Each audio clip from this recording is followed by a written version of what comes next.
بسم اللہ الرحمن الرحیم۔ السلام علیکم ورحمۃ اللہ وبرکاتہ۔ نور اسلامک ٹیچر کے معزز ناظرین و سامعین، امید ہے آپ سب خیریت سے ہوں گے۔ آئیے سب سے پہلے دعا میں شرکت کر لیجئے۔ اللہ رب العزت سب کی ضروریات اور حاجات کو اپنے غیب کے خزانوں سے ہمیشہ پورا فرماتا رہے، اور میرا اللہ آپ سب کو ہر ظالم کے ظلم، شریر کے شر، حاسد کے حسد سے ہمیشہ محفوظ رکھے، آمین یا رب العالمین۔ ناظرین اکرام، آج کا عمل بہت ہی زیادہ خاص عمل ہے، اور کچھ ایسے لوگ ہیں جن کے لیے تو انتہائی خاص عمل ہے، اور یہ عمل ہے ذاتی مکان، ذاتی گھر کے لیے۔ ہمارے بہت سارے بہن بھائی ایسے ہیں جو پریشان ہوتے ہیں اور ان کا اپنا ذاتی مکان نہیں ہے، اپنے پاس ذاتی گھر نہیں ہے، اور وہ لوگ کرائے کے مکان میں ہیں، اور پھر آمدن اتنی ہوتی ہے کہ یا تو گھر کے اخراجات کو پورا کر لیں، بجلی کا بل ہے، گیس کا بل ہے، کچن کا سامان ہے، بچے ہیں ان کے لیے فیسیں ہیں، یہ ساری ضروریات کو پورا کریں کہ یا پھر وہ گھر کا کرایہ 15-20 ہزار روپیہ دے، اور بہت مشکل ان کے لیے ہو جاتی ہے۔ میری تو دعا یہ ہے کہ اللہ تعالیٰ ہر بے گھر کو جلدی سے اس کا ذاتی کشادہ مکان اس کو عطا فرمائے، آمین یا رب العالمین۔ ناظرین اکرام، یہ ان لوگوں کے لیے بہت خاص وظیفہ ہے، اور اس کے علاوہ کوئی بھی کسی بھی طرح کی پریشانی ہے اس کے لیے بھی آپ اس عمل کو کر سکتے ہیں۔ انشاءاللہ تعالی اللہ فضل فرمائیں گے اور ذاتی مکان کا انتظام ہو جائے گا۔ آپ اب سوچ رہے ہوں گے وہ کیسے ہوگا؟ دیکھیے، یہ کرنے والی ذات ہمارے رب کریم کی ذات ہے، وہی رب جو آدم علیہ السلام کو بغیر ماں باپ کے پیدا کرتا ہے، اور وہی رب جو حضرت حوا کو حضرت آدم کی پسلی سے پیدا کرتا ہے، اور وہی رب جو حضرت عیسیٰ کو بغیر باپ کے پیدا کرتا ہے، وہی رب جو محمد عربی صلی اللہ علیہ وآلہ وسلم کی بند مٹھی میں کنکریوں کو زبان عطا کرتا ہے، اور وہی رب کہ جو آقا علیہ السلام کے سامنے ایک مردہ گو کو زندہ کرتا ہے، اور وہ آقا علیہ السلام کی نبوت کا اعلان کرتی ہے۔ ہمارے رب کی طاقتیں آج بھی وہی ہیں، بس ہم لینے والے بن جائیں اپنے رب سے، کسی طرح ہمیں مانگنا آ جائے، مانگنے کا طریقہ سلیقہ ہمیں آ جائے، تو پھر سب کچھ ہی ٹھیک ہو جائے گا انشاءاللہ تعالی۔ تو آپ اس کو اچھی طرح سمجھ لیں، جو میں بتانا چاہ رہا ہوں یہ 3 چیزیں ہیں، ان کو اچھے طریقے سے آپ نے سمجھ لینا ہے۔ سب سے پہلی چیز جو ہے وہ سورۃ الانبیاء، اس کی ایک مشہور آیت ہے جو تقریباً ہم سب کو ہی آتی ہے، جسے ہم آیت کریمہ کے نام سے جانتے ہیں، لا الہ الا انت سبحانک انی کنت من الظالمین۔ یہ آیت کریمہ یہ تقریباً سبھی کو یاد بھی ہوتی ہے، اگر نہیں یاد تو کوئی مسئلہ نہیں، بہت مختصر سی ہے، آپ دیکھ کر اس کو پڑھ لیں۔ اس آیت کریمہ کو اپنے گھر کے لیے، ملازمت کے لیے، کسی بھی طرح کی کوئی بھی آپ کی پریشانی ہے، سب کے لیے آپ اس کو کر سکتے ہیں، یعنی اس اکیلی کا عمل بھی آپ کر سکتے ہیں، دوسرے کاموں کے لیے بھی، کسی بھی طرح کی پریشانی ہے، حاجتیں ہیں، ضرورتیں ہیں، سب کے لیے آپ نے اس کو کرنا ہے، اور اس عمل مکان والے عمل میں بھی آپ نے اس کو کرنا ہے۔ اس کو آپ نے کثرت کے ساتھ پڑھنا ہے، بغیر گنے ہوئے، بغیر شمار کیے، اور گھر کے جتنے افراد ہیں سب کو بول دینا ہے کہ بھئی گھر کی نیت کے ساتھ یہ اپنے ذہن میں رکھنا ہے کہ یا اللہ اس کی برکت سے ہمیں وسیع گھر عطا فرما دیجئے، ذاتی مکان۔ تو آپ نے اس نیت کے ساتھ اس کو پڑھتے رہنا ہے، کام کاج بھی کرتے رہیں اور اس کو پڑھتے بھی رہیں۔ تو یہ آیت کریمہ آپ نے کثرت کے ساتھ پڑھنی ہے، گھر کا جو سربراہ ہے وہ بھی پڑھے گا، اور گھر کے جتنے افراد ہیں وہ سبھی اس آیت کریمہ کو پڑھیں گے۔ ایک چیز اس کو نوٹ ضرور کر لیں۔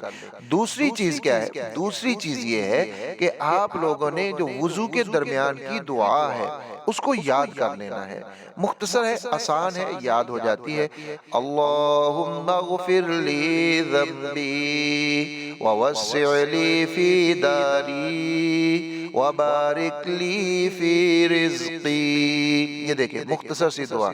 اللہم اغفر لی ذنبی ووسع لی فی داری وبارک لی فی رزقی۔ یہ مختصر سی دعا ہے، اس کو یاد کرنا ہے اور گھر کے تمام افراد کو یاد کروانا ہے، بڑے بھی یاد کریں اور چھوٹے بھی یاد کریں۔ جب بھی وضو کیا کریں، وضو کے درمیان میں اس کو دہراتے رہا کریں، لیکن ایک چیز کا خیال رکھتے ہوئے، اگر تو آپ وضو واش روم کے بیسن میں کر رہے ہیں تو پھر وہاں دعا کوئی بھی نہیں پڑھنی، باہر آ کر آپ نے دعا پڑھ لینی ہے یہی والی۔ اور اگر آپ وضو باہر کر رہے ہیں، مسجد کے وضو خانہ میں کر رہے ہیں، تو پھر آپ جب وضو کریں گے تو وضو کے دوران اس کو دہراتے رہیے گا، اسی دعا کو، اور اپنے ذہن میں اپنے گھر کا تصور اور خیال رکھیے گا۔ یہ بھی گھر کے تمام افراد اس عمل کو کریں گے انشاءاللہ تعالی، اللہ فضل فرمائیں گے۔ اب تیسری بات کو سن لیجئے، سمجھ لیجئے، گھر کا سربراہ ایک کر لے، دو کر لے، تین کر لے، یعنی گھر کا سربراہ تو لازمی کرے گا، اس کے علاوہ بھی اگر گھر کے بڑے افراد میں سے جو سمجھدار ہیں، جو کر سکتے ہیں، وہ بھی اس عمل کو کر لیں گے تو بہت اچھی بات ہے، اتنا ہی زیادہ فائدہ ہوگا۔ جتنے زیادہ افراد کریں گے اتنا زیادہ، اتنا جلدی فائدہ ہوگا انشاءاللہ تعالی۔ اور آج تک جن لوگوں نے یہ کیا ہے وہ ناکام نہیں ہوئے، اللہ نے ان کو ان کے ذاتی مکان عطا کیے ہیں۔ میں پھر یہی کہہ رہا ہوں کہ کرنے والی ذات اللہ کی ہے، طاقت قدرت اسی کے پاس ہے، وہی سب کو عطا کرتا ہے، اس لیے پریشان بالکل نہیں ہونا، پورے یقین کامل کے ساتھ، توکل کے ساتھ، اللہ پر بھروسہ رکھتے ہوئے یہ عمل کرنا ہے۔ اور گھر کے زیادہ افراد کریں گے تو زیادہ بہتر رہے گا، ورنہ سربراہ نے تو کرنا ہی کرنا ہے۔ وہ یہ کرنا ہے کہ رات کو عشاء کی نماز پڑھ لینی ہے، اور سونے سے پہلے جب آپ آرام کے لیے اپنے بستر پر آ جائیں تو پھر آپ نے 2 رکعت نفل اس سے پہلے پڑھ لینے ہیں۔ وہ 2 رکعت نفل اس طریقے سے پڑھنے ہیں کہ اس کی پہلی رکعت کے اندر آپ نے 11 مرتبہ سورۃ الاخلاص کو پڑھنا ہے، اور پھر دوسری رکعت کے اندر بھی 11 مرتبہ سورۃ الاخلاص کو پڑھنا ہے، یعنی سورۃ الفاتحہ کو پڑھنے کے بعد سورۃ الاخلاص کو 11 مرتبہ پہلی رکعت میں، اور سورۃ الاخلاص کو 11 مرتبہ دوسری رکعت میں آپ نے پڑھنا ہے۔ یہ پڑھنے کے بعد وہیں پر بیٹھے ہوئے آپ نے سورۃ الاعراف کی یہ آیت کریمہ آپ نے 153 مرتبہ پڑھنی ہے، والآخر دروشی پڑھ لینا ہے، اور اس آیت مبارکہ کو 153 مرتبہ پڑھنا ہے۔ وَلَقَدْ مَكَّنَّاكُمْ فِي الْأَرْضِ وَجَعَلْنَا لَكُمْ فِيهَا مَعَائِشَ قَلِيلًا مَا تَشْكُرُونَ۔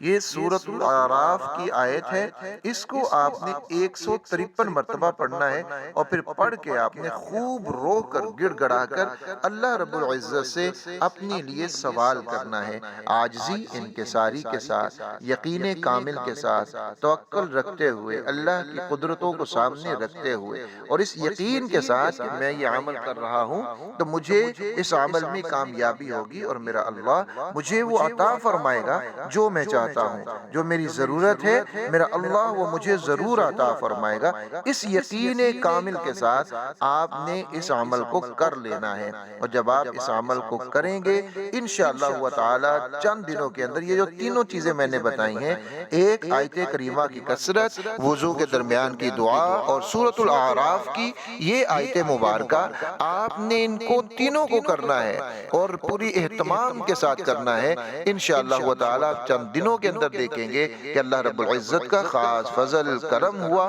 اور خالق کائنات نے آپ کے لیے اسباب پیدا فرما دیے، اور وہی ذات ہے جو اسباب پیدا کرنے والی ہے، وہی ذات ہے جو عطا کرنے والی ہے۔ ویڈیو کو شیئر کیجئے گا تاکہ دوسرے لوگوں کا بھی فائدہ ہو سکے۔ اپنا اپنے پیاروں کا بہت سارا خیال رکھیے گا۔ اللہ حافظ و ناصر۔